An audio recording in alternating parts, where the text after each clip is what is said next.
ఏమిటి వద్దంటా వసుంధరా, ఇక నుంచి నువ్వేనమ్మా ఇంటి యజమానురాలివి. మేము కూడా నిన్ను చూసే భయపడాలి. నా తల్లే. అనే ఒక నిమిషం, ఇటు చూసావా వదిన ఎంత సిగ్గుపడుతోందో. పెళ్లికి ముందే ఇలా ఉందంటే తాళి కట్టిన తర్వాత ఇక అంతే. వదిన మొహం చూడడానికి నీకు 3 నెలలు పడుతుంది. ఆవిడ ముఖం బానే చూపిస్తుంది, మన వాడికి సిగ్గెక్కువ. బాబు ఓసారి చూడరా. చూడమంటుంటే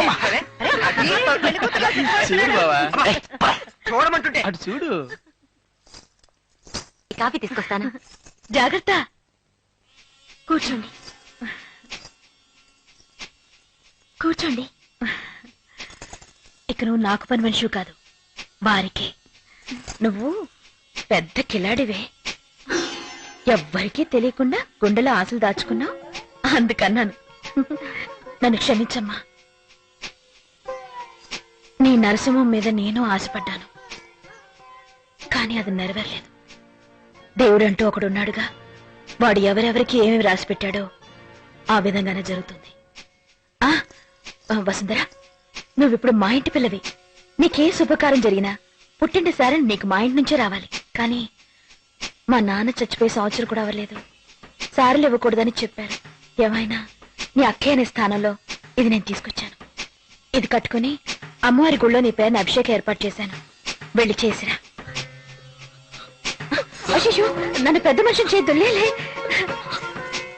నేను చిన్నపిల్లనే. తీసుకో.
టైం అవుతుంది.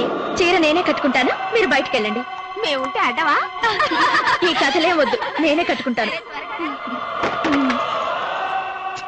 నువ్వు మాత్రం ఇక్కడే ఉన్నావేంటి? బయటకెళ్ళు.